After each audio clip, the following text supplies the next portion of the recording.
कुछ माए दोगलेपने की सारी हदें पार कर देती है मेरे दोस्त। कहते हैं कि छोटे बेटे के हिस्से में माँ आती है हमेशा। तो एक बात बोलूं, छोटे बेटे के हिस्से में माँ को आने का कोई हक नहीं होता। जब जवानी रहती है, जब पैसे रहते हैं, तो बड़े बेटा और बेटी और बहू बहुत ही अच्छे लगते हैं उन्हें। और जब पैसे खत्म हुए, बुढ़ापा आया, तो वही बड़ा बेटा, वही बेटी और बड़ी बहू उन्हें लात देकर भगा देते हैं। फिर आते हैं वही छोटा बेटा जो सबसे बेकार, नालायक, कामचोर, सबसे घटिया बेटा, वही क्यों काम आता है? उसी के ही हिस्से में माँ क्यों आती है?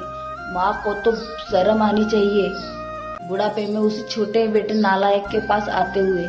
किस मुंह से आती है फिर वो उस छोटे बेटे के हिस्से में?